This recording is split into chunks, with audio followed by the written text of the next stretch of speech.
Okay, let me welcome Barbara Carkenord. Barbara is Director of IABA, and her presentation is about the strategic business analysis.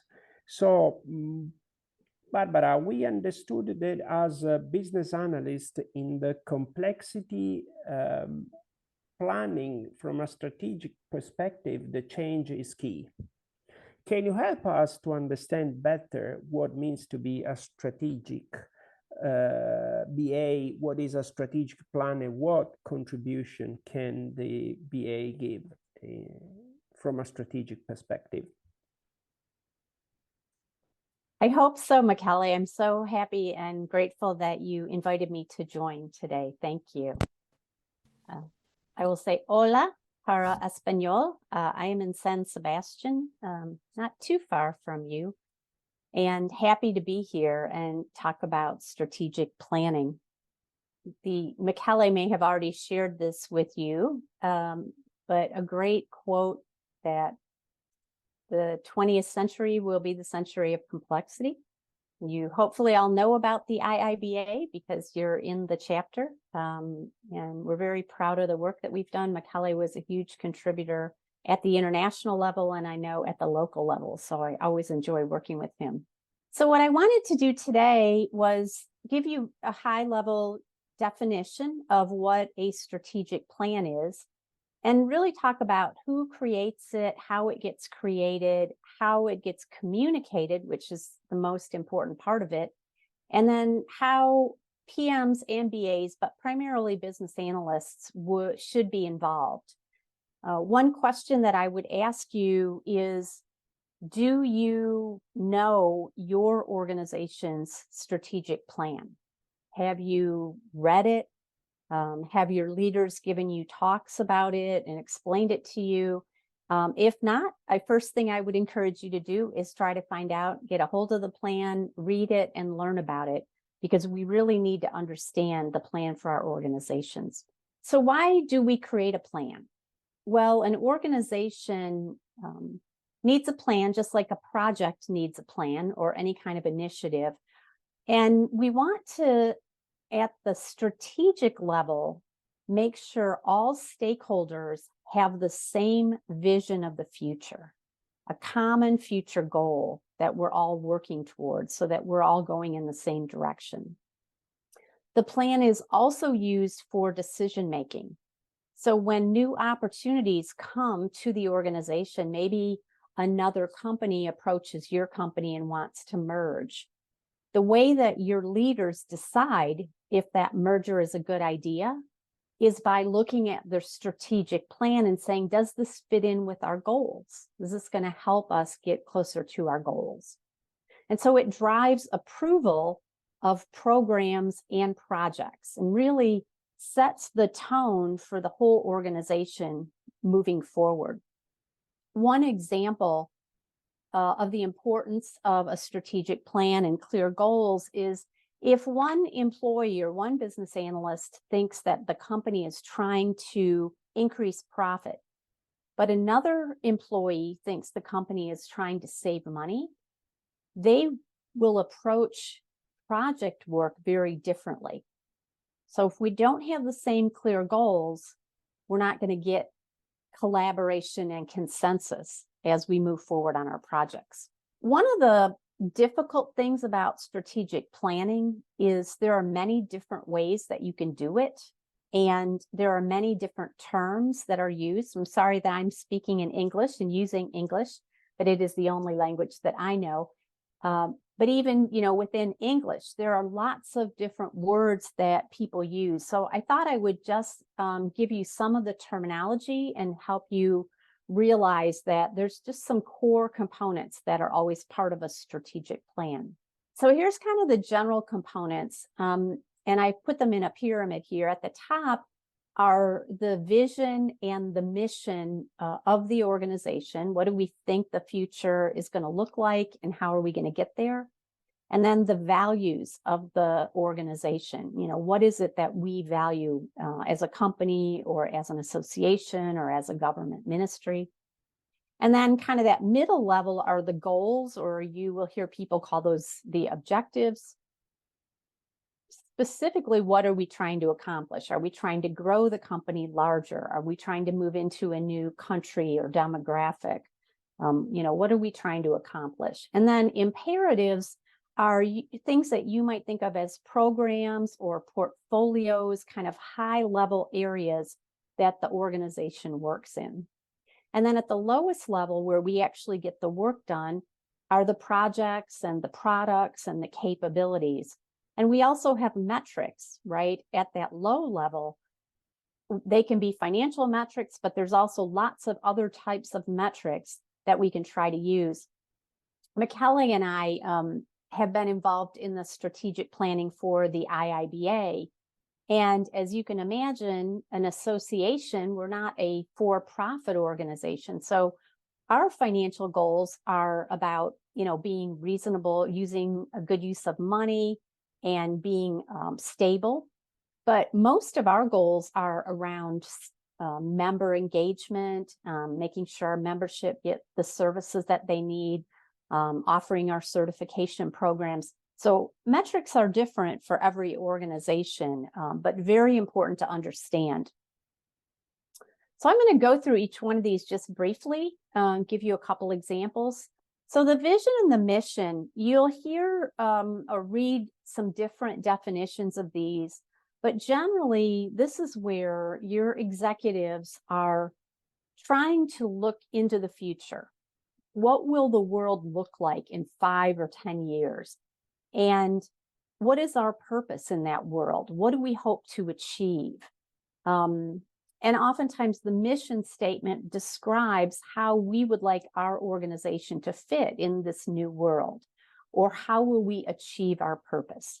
So this is very much a long-term view of where we want the organization to move forward, so that everyone in the organization and all of our business partners and our customers can help us move in that direction. I thought I would show you a couple examples from our association, IIBA. We just recently refined our vision statement, shape the practice of business analysis to achieve better enterprise outcomes. And then the mission statement, lead the global business analysis community to and professional standards so that every person achieves more. And it seems so simple to read these statements, but many, many hours go into crafting the actual wording of these statements and making sure that the people in the organization all agree with them and can support them. I also have the PMI. They have a tagline, which they kind of use as part of their mission, a world leader. And then we work on your behalf to advance the project management profession worldwide. So kind of similar to IIBA with focus on project management. And the third component of that high level of the pyramid are the values. And these are behaviors that we as an organization want our employees, our partners, our customers to all exhibit. So things like respectfulness, kindness, integrity, honesty. You'll see all those kinds of words. And this is the part of the strategic plan that sometimes we don't hear a lot about, but more and more companies are starting to put on their web pages their values. And I think that's a really positive thing because it's helping everyone understand where their focus is. The one problem with these values, it's all well and good to have nice statements that we're going to be respectful and act with integrity. But if our corporate culture doesn't match the values, we will probably not be successful.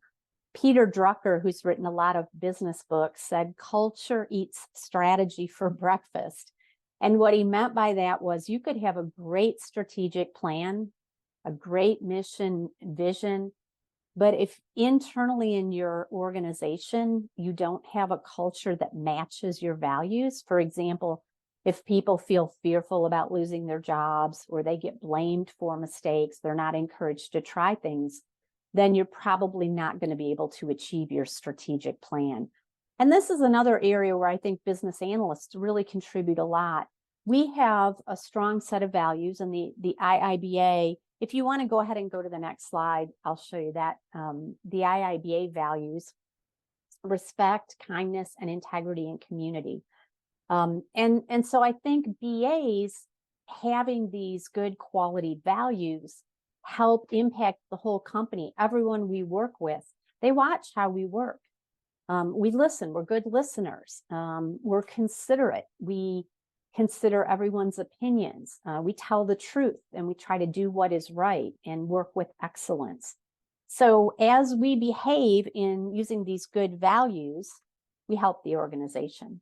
I think you're all familiar with goals and objectives, but these are just at a higher level in the strategic plan. So desired results, ideally they're measurable. They might be things like, increase our market share by 10%, streamline a new business acquisition by 5%, improve in community engagement, those kinds of goals and objectives. And then the key imperatives are the areas that might be called portfolios or programs that are used to achieve goals. They might even be organized as departments in your organization.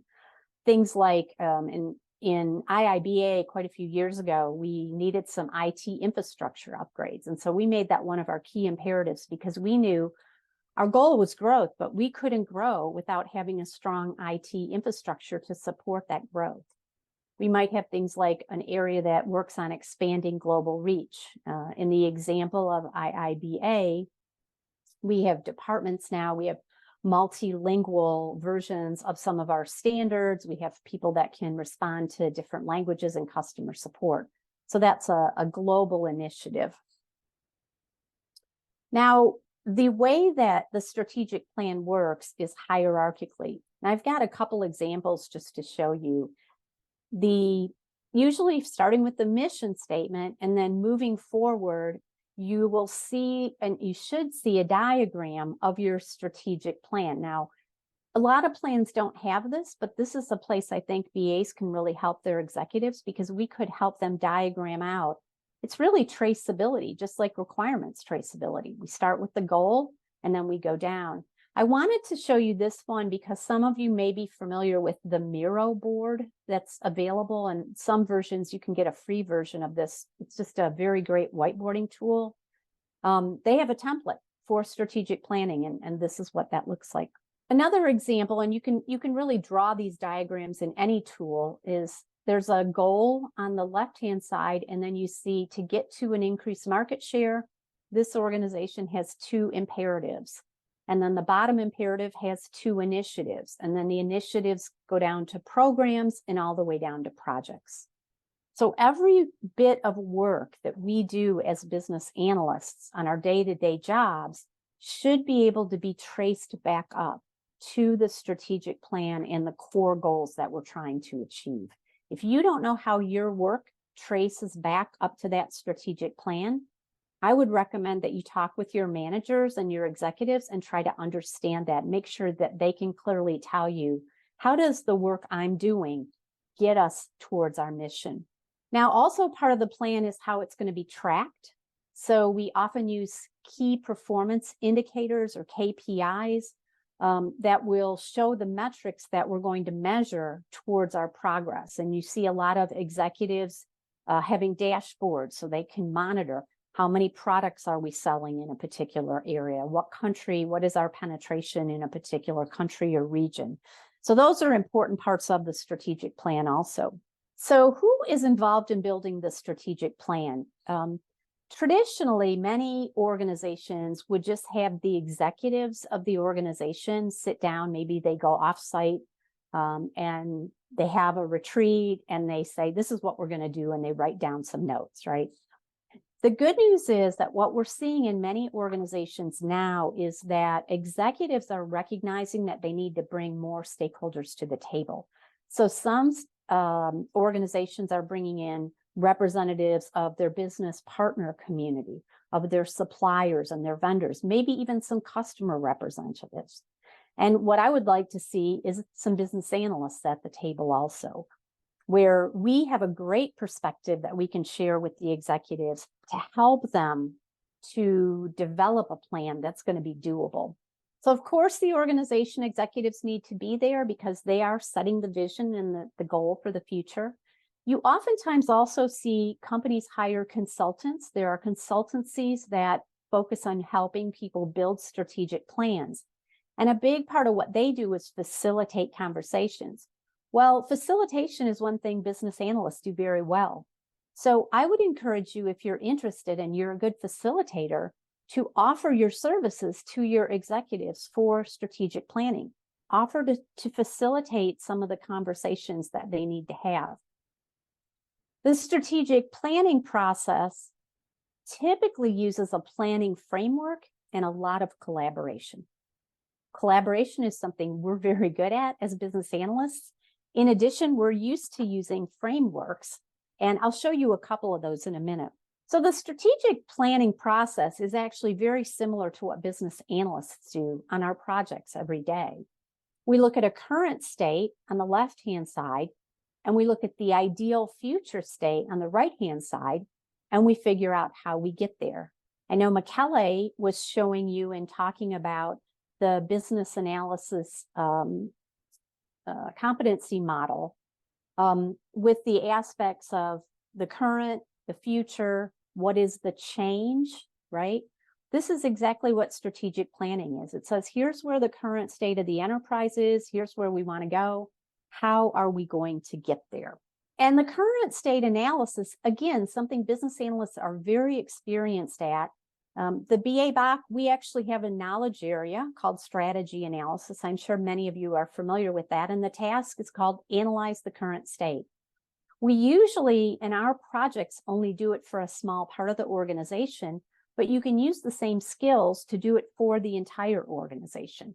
We are looking for things like the organization structure and culture. What policies are we following? Capabilities, processes, you know, all the things that you talk about every day, in addition to some external influences. One of the things in strategic planning that we look a lot at are the competitive influences outside of our organization. And then, of course, we have to have the executives articulate what is the ideal future state. I think we can also help contribute to that by giving them some thoughts about ways that we might be able to get there, or what is realistic that our organization would be able to accomplish. Now, I said that I wanted to show you a couple frameworks. There's a lot of different frameworks around. I just picked a couple to show you so you have some idea. This one comes from Cascade, which is a software tool, an application that you can license that will help you build your strategic plan. And you can see here, they have the vision and the mission on top, the values, and then they call that middle level the focus area, what I'm kind of calling imperatives or programs or portfolios, along with their goals. This is a framework from a woman by the name of Grace LeConte. And you can see on the left, she has, again, vision, mission. She has policies, higher level, because there's certain corporate policies that we need to operate within. And then down, breaks that down into standards, processes, procedures, and then what training is needed to support that. And I love her questions on the right. Why are we doing this? What's required? And how will we do it? This is one from the Rockefeller Habits. I happen to have used this one in a small company, training company that I ran. And this one shows the core values on the bottom. And I like the time frame on the left-hand side of this one. The core values are kind of forever. We have those values of respect and integrity and honesty. The next level, the purpose of the organization, which is kind of the mission vision, only lasts for the life of the leader. So important to remember that when your organization gets a new CEO or a new president, they will probably change the mission and the vision. And if not, they will change kind of what they see as the future, because oftentimes the reason we have a new CEO is because we want to change in direction. And so all these things have to kind of be reframed once we get a new leader. So the plan has a whole bunch of different pieces it's made up of. It's got some diagrams, it's got charts, it's got financials. It may have some sketches or ideas about new products that are being considered to be developed. It's a collection of things. So if you ask your executives, may I read the strategic plan? It'll be interesting to hear what they tell you. Do they have it all combined in one place? Sometimes they don't. They don't document it all in one place, but it's something that, again, business analysts can help with. I think that we can offer to help organize and present the strategic plan and communicate it. So how the plan is communicated is very important. Many times I've seen organizations where the executives maybe have a company meeting and they tell everyone what the plan is, and they're talking in very high level language, and we may sort of understand it, but not completely, but then they never talk about it again. Now organizations are getting better at knowing that they have to keep communicating about the plan on a regular basis, and they need to make it easier for people to remember it and to understand it. One of the techniques, I've got a couple examples if you want to go to the next slide, is the idea of a one-page strategy.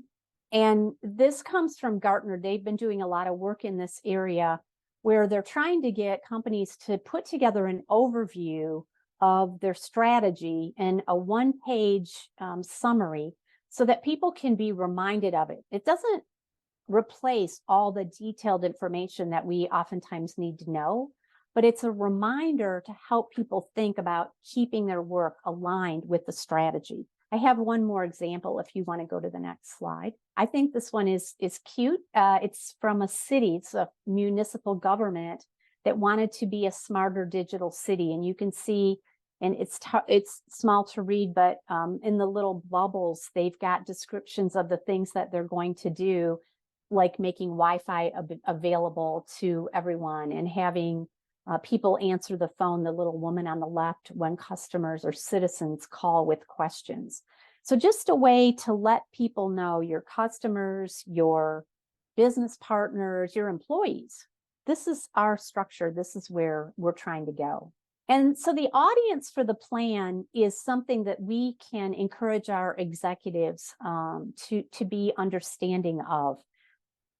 A lot of times I think that in the past, the strategic plans have kind of been kept a secret. The executives sometimes feel like, well, we don't want, of course, our competitors to know what we're trying to achieve. We want to be, we don't want to tell our employees or our partners because they might tell someone. But I think you're seeing more and more transparency.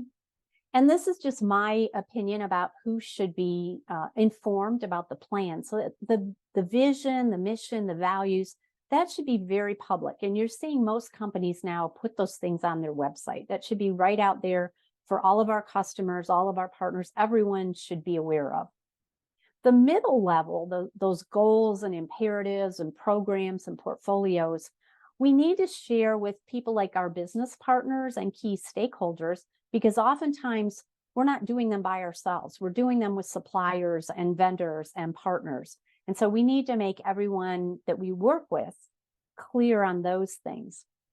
And then at the bottom level, our projects and our products and our capabilities and the detailed metrics that we're trying to achieve, we need to share with our employees, our consultants, owners of the company.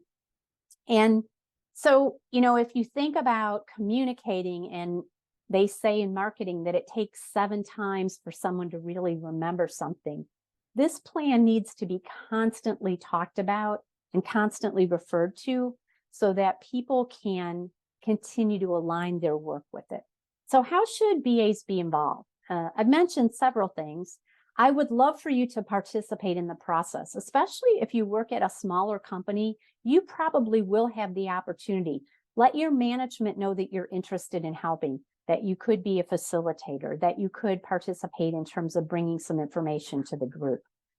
Providing feedback on the plan, I encourage you to read all the plan documents and talk with your executives and managers. Ask them about the plan, ask them questions about it. Try to get them to talk to you more often about it. And then, of course, executing on the plan. We need to make sure we have traceability from the plan to everything we do. And we also can really help by communicating with our teams and everyone that we work with about how they should participate. In terms of participation, it's a lot of times just raise your hand, just ask, just offer your time and your services to the steering committee, to the executive committee, to your manager, anyone that you get a chance to talk to. Tell them that you would like to help. If your company has company meetings about the strategic plan, ask questions. And even, in the group, you could say, hey, I'd be happy to help. Providing feedback on the plan, read everything that's published about your plan. It's often good if you've worked for a company for a long time. Sometimes you don't think about going to the website, but go read your website every now and see what's out there, what's being said, and ask questions. BAs are excellent at asking questions. And sometimes you're going to find some things in your plan that maybe don't make sense or haven't been thought through. If you ask questions about that, what you're going to show your executives is that you would be helpful in getting involved. And give them feedback and suggestions. Anytime you see something, be very positive, and again, always offer your help. And then, of course, finally, execute on the plan. So when you're planning your projects, when you're eliciting your requirements, when you're building your solutions, you should always be thinking about what is that mission and vision that we are trying to achieve, and how does this work contribute? It sounds kind of crazy, and it sometimes is difficult, but maybe I'm designing a screen and I'm trying to decide, should this be a drop-down box or should this be a radio button, right? Step away from that and think about, what are we trying to achieve? If one of our goals is excellent customer service and ease of customer use, then how can I make this maybe website page as easy as possible for my customers? Whereas if my corporate goal is to be extremely streamlined and operate quickly, I might say, what would be the fastest way for this screen to work so that we could get done more quickly? Everything should be aligned with those goals. And my suggestion about communicating with your teams is, a lot of people in our organizations are not going to read the strategic plan. They may not be interested, or they don't have the time. Maybe they don't understand some of the language in it. But you can help your teams to understand what the plan is and constantly remind them of how you as an organization are trying to contribute to that strategic goal. The more that you can get everyone in the organization to align on those strategic goals and that mission and vision, the more successful your organization will be. Thank you. And I hope maybe we have time for a question or two, Michele. Next slide is my contact information. I would be happy to link in with anyone who wants to connect. Thank you very much, Barbara. Listening to your presentation, I do have a few comments and questions. Good. Well, you showed the composition technique to decompose the mission into objectives, into projects, into sub-projects, and so on. I think when we try to move this concept in the context of complexity, I think there is an important part related to understanding the dependencies among these elements, which is actually, as what I said before, we have this PNRR, which is 235 billion euro invested and 134 projects behind, and all these projects are all connected and dependent among them. So I think that this structure of the composition and traceability, as you call, is important to understand these dependencies among projects, and that's the first consideration. Second consideration is about culture that eats breakfast. So I'm wondering what should be, and how to create the right culture for the success of PNRR. There is not much that has been done. Agreed. Agreed. I'm wondering, what is the right culture? What should be? Yeah, please. That's the first question. I think that's such a great question, and that is an area I think where business analysis can have a huge impact. For example, I was invited to work with a small company that had just been acquired by a larger company, and there were lots of culture issues. The small company had been very much a top-down management, kind of a military run. You know, the boss said do this and everybody did it. and they were never asked to collaborate or give their opinions. And the company that acquired them had a very different culture that was all about collaboration and consensus building. And it was a hard adjustment for the employees. So we started a community of practice, and I facilitated that. And it was really just kind of encouraging them and teaching them how to speak out and collaborate, because they had to get over their fear of, suggesting something that maybe somebody wouldn't like. But because BAs are such good communicators and we're so good at building collaboration and helping people communicate better, I think we can do a lot to improve cultures when we see issues. And you see issues a lot of times with people being fearful or not engaged. And the more that we share, hey, you're part of the whole organization, you're part of the strategic plan, and we want your thoughts about it because you can help contribute to it. We know, the HR human resource studies say that younger people are only really committed to their jobs when they are feeling like they're engaged and they're part of building the organization, right? Following those values. Strategic planning, it's essential to engage stakeholders, to create consensus among stakeholders, to create alignment among stakeholders, to understand progress, and also to show the future. When I look back at the PNRR, I haven't seen really much communication on this project. Actually, when I prepare my presentation, I watch one website, and this is it with everything that is published there. So like information are there, take what you want, use what you want. But I think that for the success of complexity of PNRR, there should have been, let's say, broadcasted communication every day. I should expect to have a TV channel where I can, and they speak about PNRR if they want to create this alignment, clarity, show the progress, align people, involve people. I haven't seen that. So you think this is a weakness of us, of this project? What is your opinion? Well, this area is still being explored by people outside of the top, the executives of our company, because traditionally it was always only the top executives that really got involved with this. But I think that you're seeing more and more the realization that if they do it all by themselves, they may not come up with a good plan because they don't know all the complexities. It's very easy at the high level to say, oh, we're going to open our, we've got an Italian business and we're going to move into Spain.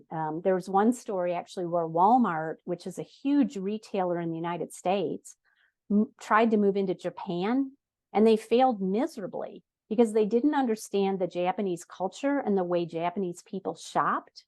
And in the United States, Walmart is a huge store, and everything they say, everything is the lowest price anywhere, and you can find everything here.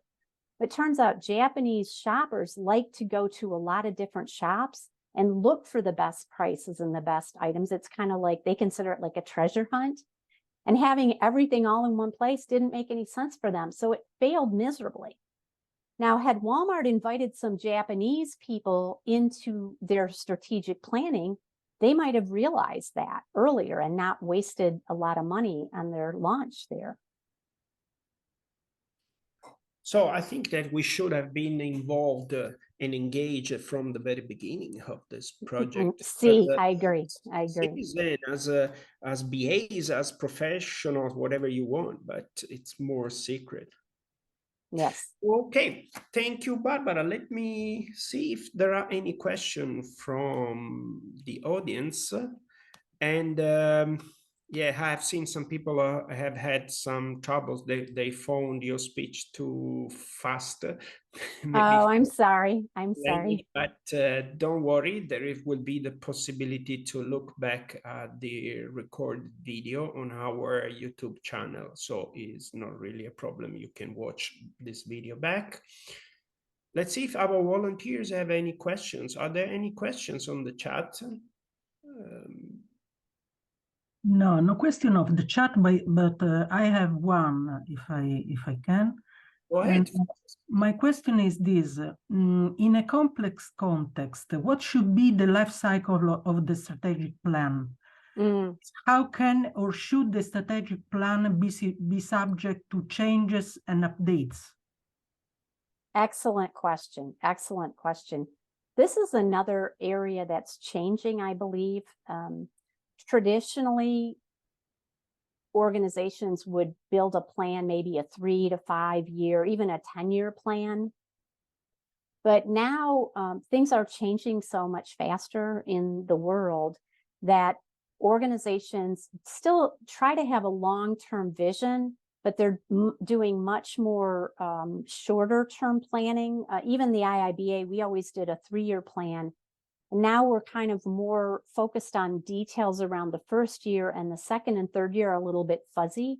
And then each year, we're going to go to the next year and kind of replan, relook at what we thought we were going to do. So that's a great question. It's kind of like PMI calls it rolling wave planning, where you plan the near term in quite a bit of detail, but then as you go out further in the future, it's not as much detail because just things are happening so fast and the world is changing so rapidly. We have to revisit those plans more often. Thank you. Thank you very much. Thank you, Barbara. Thank you for your speech. And thanks again for all the effort that you're putting on working with the IIBA. Thank you. Thank you to all of you so much. Grazie. It was a pleasure to see you. Thank you very much.